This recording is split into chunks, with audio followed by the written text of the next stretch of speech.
All right, YouTube. Sorry about that. We're back. We're live. We're talking about who's the best artist to draw Spider-Man over our time period. So we're going to wait a few minutes to see if anybody comes in. Again, I apologize for the audio difficulties. Ryan, you can hear me all right? Yep. And I can hear you good too. So let's give it a few minutes to see if anyone pops in the studio. If not, we'll just go. Just a bit of an issue with the whole audio. I finally figured it out, but we're here. For anybody who's on YouTube and available to talk about Spider-Man, I have a comment. Let's see who it is. There we are. What's going on, guys? Sorry about that. Darren, Red Matos, again, thanks again. I know you'd asked about another sale. We may do one in a couple of weeks. I got some new books coming in, so we may do another one in a few weeks. We'll see what happens. Figured out it was his computer upstairs that was the issue because he didn't have headphones, but we got him a set of headphones. We're ready to roll, and we're going to talk some Spider-Man and the artist that drew him. So we're going to wait about 30 seconds. I'm going to get ready to share a screen because we're going to go through. What we're going to do is I'm going to give you guys 8 artists that I feel were the best at drawing Spider-Man. And then I want everybody in the comments after this airs, like in a couple of days, whoever watches it, to write in the comments who your top 5 artists for Spider-Man were. I'm going to give you 8 who I think, and I'm going to leave a lot of guys off, and I wrote that list down, and I'm going to tell you who's off my list. Not because they don't draw him great, but because I just didn't think they made the top 8. They didn't have a real big influence on my childhood and my reading Spider-Man. So the guys that get left off my list are, unfortunately, Mike Zack, who I think is great, but not in my top 8. Brian Michael Bendis, Gabe Delato, J. Scott Campbell, Dan Slott, Ron Friends, Marcos Martin, and Gil Kane. I know there are many more that have drawn Spider-Man out there, but they didn't make my top 8. Any of those guys make your top 8, Ryan? I don't think so, right? I think we went over your top 8. We had the same guys in the top 8, but in a different order. What's going on, Ben? Thanks for joining us. We got 3 guys in the setup. I know we missed Rod earlier, so sorry about that, Rod. But we fixed the issues, and we're just going to go. So number 8 on my list of top 8 Spider-Man artists is this man right here. Hopefully you guys can see that. That is Umberto Gonzalez. Umberto Ramos. I apologize. Umberto Ramos. The hell am I saying? To me, he came in top 8. And that's only because this later run in The Amazing Spider-Man is something I haven't got caught up on. Rod, what's up? Thanks for coming back. We just started. This is my number 8, Umberto Ramos. Definitely an amazing Spider-Man artist, but Spider-Man artist who I didn't really grow up reading. More of a cartoony Spider-Man than the rest of the artists that have driven him before. He kind of looks like the cartoon Spider-Man. Yeah, right. There's a lot of light glare off the body, off of the art itself, which is great. It's beautiful, but to me, it just doesn't really resonate as classic Spider-Man. What do you think, Ryan? The eyes could be a little bigger. So you like the big eyes. So I'm in. I can go either way with the eyes. We'll get to eyes later on as we go further. But like I said, this is my top 8, and number 8 is Umberto Ramos, and we'll go to the. Ditko. You're what?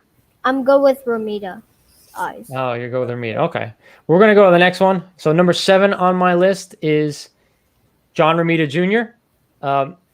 Again, not a run that I followed tremendously, but I do like the way he draws Spider-Man. But again, more cartoonish and more less how I like my Spider-Man, I guess. I don't know how to better say it. As you can see on the way he draws him, there's less light reflection, which I do like. The less light reflection I find, the better. I prefer the darker tone Spider-Man. You can see there's a lot of dark in his legs. There's a lot of dark all over the shading of his body. I prefer that type of art. That's just me. What do you think, Ryan? Is this? Do you remember where he fell on your list, John Romita Jr.? Yeah. He's at number 3. Number what? 3. 3. Okay. Well, that's listen. Everybody's got their opinion, and that's why we're doing this, right? we're talking Spider-Man, we're talking artists, and like I gave at the beginning, there's a bunch of guys that I like that didn't make the top 8 for me. Especially Mike Zeck. Mike Zeck was just came out of 8, and I loved his work on Black Suit Spider-Man. But either way, we're going to number 6. Number 6 on my list is, who's that? That is Bagley. Mark Bagley. Yep. Now Reggie's going to kill me for this because I am not a huge. Oh, what's going on here? Hold on. Let's get that image back. There we go.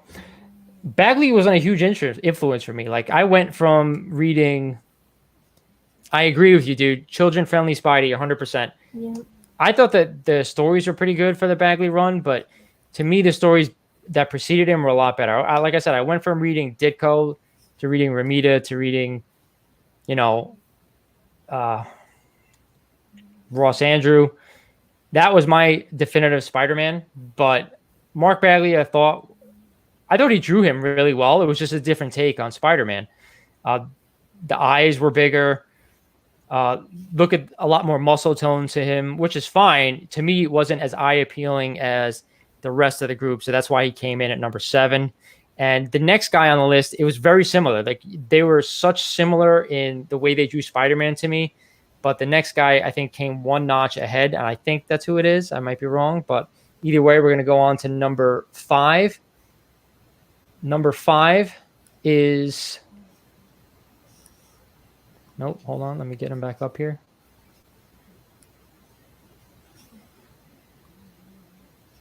Where are you, my friend? There he is. The man, Eric Larson. I think Eric Larson was such an underrated artist from Spider-Man. Him and Bagley had that same style. Larson came first, but he came right after that McFarlane run, where McFarlane was so hot on Spider-Man. But to me, Eric Larson had like a very beautiful statuesque Spider-Man. Very thin, very muscular, a little bit less muscular than Bagley. But either way, very dark. Look at the shading, all the black that he had, all the shadowing on the legs and all over the body.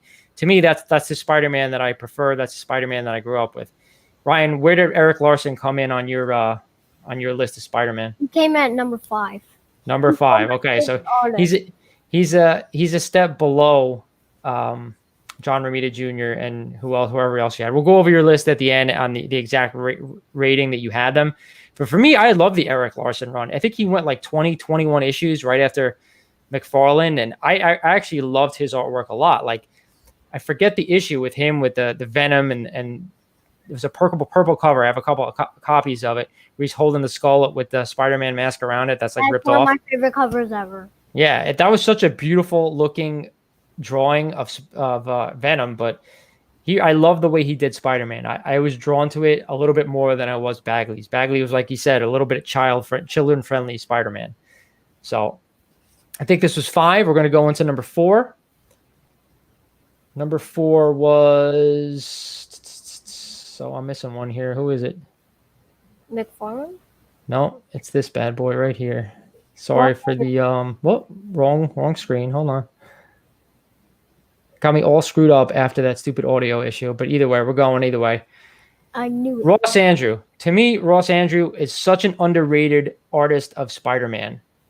He's the Spider-Man that I most went back to after that McFarlane run. I'm a child of the 90s reading that whole, McFarlane, then Larson, then Bagley run. After I saw that run by McFarlane, I went back and I read, Ross Andrew. Because to me, that, 80s run was just as good as the 70s run. So to me, he was an underrated Spider-Man artist. Very classic Spidey. Not as muscular, not as much shading. The eyes are smaller like the Ditko and the Romita Spideys. So to me, he was still coming off that classic Spidey. He looks kind of the same of Steve Ditko and John Romita. Yeah, it's almost like a combination of both, and that's why to me it's right up there. He's my number 4 just because of that. I like the way he drew him. It was a very classic Spidey. It's the Spidey I remember in the 70s and 80s. So that's why he's number 4 on my list. There's no other like special thing about him. The more detailed you get on Spider-Man, I think the harder it gets to be classic. You know what I mean? When you look at those old issues of Romita, Ditko, and even McFarlane. McFarlane is like ultra detailed, and when we get to him, you'll see it. He could pull it off. Some of the other ones I wasn't as drawn to. I wanted to see classic Spider-Man, and when I saw classic Spider-Man, this is what I saw. So he came in at number 4. Where did he come in on yours, Ryan? You remember? He's actually at number 7. So he's 7. He's not one of your faves, but that's fine. Like I said, everybody. What I think hurts his run is there's not too many classic issues, right? There's not too many keys. There's just good art and there's good story, but there's not too many first appearances, like big first appearances, right? We sold a lot of that stuff with Ditko and Romita. We didn't see it really after that with Ross Andrew. We saw a little bit with Todd McFarlane, and that was really it. You get some smaller things with Bagley, like Carnage and stuff like that, but that's kind of where it ends. So we're in the top 3 now. We're in the top 3. He loves that run. Yeah. Everyone has their own opinion.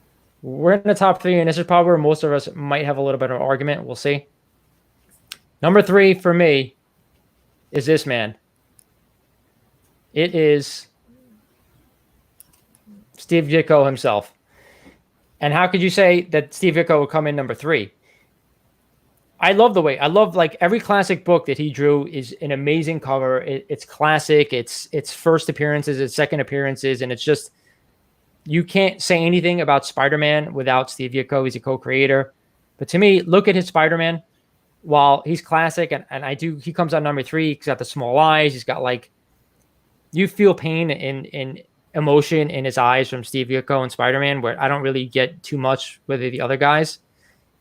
It's not very articulate, right? He wasn't a very articulate illustrator of Spider-Man. He was kind of clunky, not too much muscle tone. But I guess for that era, maybe there weren't a lot of beefcake guys, right? There weren't a lot of guys who were absolutely ripped and thin and just had like 12-pack abs. But he probably had the most classic run, as you said, Red Matos, of any Spider-Man illustrator ever. Probably if any illustrator ever, forget Spider-Man illustrator, but just all the amazing characters that he and Stan created, the amazing covers that they created is just, to me, he had to be in the top 3, even though some of the other illustrators that I had later in the list, and some didn't even make the list. Some of the stuff that you see now from Gabe Delato and some of these other guys, it's absolutely crazy. I left Alex Ross off the list because a lot of guys love Alex Ross, J. Scott Campbell. They're amazing, but this is just, you have to put them, to me, in the top 3. It's just a no-brainer. Ryan, where did you have Steve Ditko on your list? He actually came at number 2. Number 2. So yeah, you can't have him out of the top 3. That's my opinion. And people differ. That's why anybody's in the chat, anybody who wants to comment on the video, leave me your top 5 from 5 to 1, from your worst 5th to your best overall in the comments. Let me know what your top 5 Spider-Man artists of all time. It might not be in amazing. Could be in web, could be in spectacular, could be in just any run, any Spider-Man run, whatever. It could be Superior Spider-Man, whatever you want. Who your top 5 are, and I want to see how you rank them. To me, this is so far what I have. I'm on number 3, and I'm about to show you number 2. The Spider-Man on the Amazing Spider-Man 11, his eyes kind of look like weird. That's how he drew his eyes. It's just the way it was. Like, it was just, you saw emotion. And to me, Spider-Man is a character being like a nerdy kid, and that's what Spider-Man was about, and that's what he's always about. The next guy we're getting into, I think, changed the way Spider-Man was thought of and drawn. And that is, of course, Todd McFarlane. He's number 2 on my run because I don't think there is another illustrator in the world who could do this much detail and get away with it. From the spaghetti webbing to his abs, to the shading, to the giant feet, to the giant hands, to every position that he puts him in, it's absolutely amazing. And to me, I took this cover because it is the first time he drew Spider-Man that's been published. So I wanted to show that. And to me, look at that. Look at the way he has him posed. I mean, you don't see that in any other Spider-Man artist. Ditko sure as hell didn't put him in that. He had him like some kind of funky poses. Like if you look at Amazing Spider-Man number 16, his back's turned to him and he's facing off Daredevil. He looks kind of like clunky and like weird. Still a classic cover, but McFarlane made you believe that he can get in these positions and look normal. Like, look at all that webbing. That to me can't be recreated. The absolute time it takes for him to do all that stuff. And if you watch anybody who ever watch him on like Facebook Live do like a live drawing, it's absolutely amazing how easy he does this stuff. To me, I think he's the best artist I've ever seen, just to be able to do some of the stuff he's done. I know there's a lot of amazing artists out there right now that do realism, that do like painting, like Alex Ross. Him to do classic Spidey in such an articulate and does, tedious, like every little nook and cranny is unbelievable. Yeah, man. I'm trying to raise him right. We got to go and get him to know, all the stuff. I mean, Spider-Man his favorite, right, Ryan? Yeah, and then it's Iron Man. Then it's Iron Man, of course. So to get him to know all the stuff, especially at Spider-Man, it's important. He's got the big McFarlane omnibus that we got him. So I got to get him to read it. Now that's the only thing. He likes the art more than he does the reading. But we got to get him into the reading. But either way, like I said, I think there's a pre-McFarlane Spider-Man and there's a post-McFarlane Spider-Man, because you saw, the big eyes come with McFarlane. You saw with Larson. You saw with Bagley. They all had a distinct large eye, as opposed to pre-him, where they had, Ditko, Romita, and so on and so forth. Andrew. They all had the smaller eyes, and then McFarlane changed that, and then you saw the giant eyes come after that. Even like, you saw Umberto Ramos with the giant eyes. He's still got big eyes too. So we really haven't seen the smaller eyes since, the Silver Age, the Bronze Age, stuff like that. So that leaves one man, right? And to me, he's my favorite Spider-Man artist of all time. Let me throw him on the screen in a classic cover. And that's this man right here. I know it.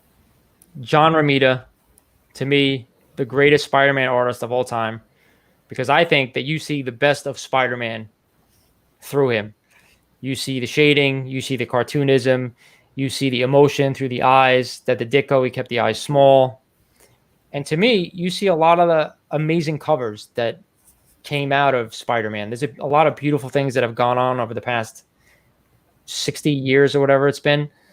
But to me, he's the definitive Spider-Man. Everything about him. He's a bit more muscular than the Ditko Spider-Man. He's a bit more superhero-ish looking than the original Spider-Man. He's not as fluid and not as lanky as the later runs.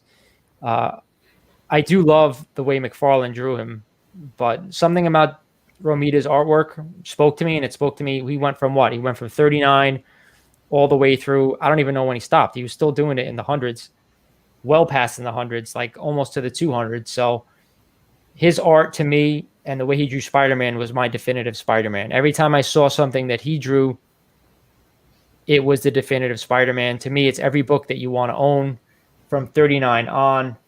A lot of the early stuff, like I said, Ditko is beautiful. There's all the first appearances, blah, blah, blah. But to me, the emotion of Spider-Man came from John Romita. And that's it. Ryan, what was from 8 to 1, what was your list? So first, at number 8, in my opinion, the worst artist. Not the worst, but your 8th artist is what? Umberto Ramos. Yeah, I agree with you. Thank you, Ben. I thank you for agreeing. I mean, everybody has their opinion. That's what we're here to do. So that's why I want to see what everybody else thinks. But to me, this was mine. Who's number 7, Ryan? Let's run through these quick. Ross Andrew. Again, more of a classic Spidey, but he falls number 7 on yours. We got to get you to read his stuff. Who's number 6? Mark Bagley. Again, like I said, a lot of guys will kill me for putting Bagley that low, because I think most of us around like some of the same age, we're in like, 30s, 40s, 50s, maybe some guys in our 20s or make up the YouTube community. A lot of those guys grew up reading Bagley like me. And I loved like the stories and stuff. But to me, the art, he came in a little bit lower. Who's next? At number 5 is Eric Larson. He's one of my Spider-Man artists of all time. So I agree. Eric Larson, even though he had like a 21 issue run, I think it was, he was underrated to me. His covers didn't do a lot of justice to his art, but there were a few in there that were absolutely beautiful. So who's next? After Eric Larson, it is number 4, McFarlane. McFarlane. Again, we all grew up reading him. It was a short run. I think it was 30 issues from 298 to 328. If my memory is right, 298 to 328. And then he went over to the Spider-Man book for, I think, 16 issues. Who's next? Number 3? Number 3 is Romita Jr. Romita Jr. So you're a Romita Jr. fan, which is fine. Again, I wasn't a huge fan. What I noticed about Romita Jr. is like early on in his career, he drew Spider-Man one way. And then later on, it became like, put him on his own books and started doing his own stuff. It was just him. He drew Spider-Man a totally different way. So to me, that was like a shift. I like the old way, and he kind of went to the new way, and that's kind of why I kind of lost interest with him. And who was number 2? Number 2 is Steve Ditko. Steve Ditko. Okay, again, you have to have him in the top 3. He came in 3 in mine and 2 in yours, which is 100% fine. A lot of people put him number 1. And who's your number 1? Number 1 is John Romita. John Romita. Again, we're in agreement that he's the best classic emotional Spidey, and you get some muscle and some shading thrown in there as well. Not to mention, I think he drew some of the other characters a lot better as well. You can see how he drew the Goblin was one of my favorites. 39 and 40 especially. They were absolutely beautiful. So that's our lists. We differ a little bit, and I'm sure everybody out there is going to differ with us more than that. It really depends on when you grew up and what your taste for Spider-Man is. But at the end of the day, he's Spider-Man, and we love him no matter what, right? Yep. Okay. So that's it for the live stream. And again, I'm sorry for the audio issues we were having before, but we finally figured it out. I will get this video amended and thrown up on YouTube so anybody who's watching it can comment in the comments. And give me, like I said, give me your top 5 Spider-Man artists, depending when you grew up, and let's see how far you differ from our opinion on Spider-Man. So again, this is Lawrence at Mighty Comics and Collectibles, and it's Super Mario Orion saying thank you for joining us tonight. Sorry for the audio issues. If you're not currently a subscriber to either of our channels, we ask that you do so. Thank you everyone for showing up. Like this video if you like it, and we'll talk to you guys soon. He is amazing, and he's Spider-Man. Good night, guys. Good night.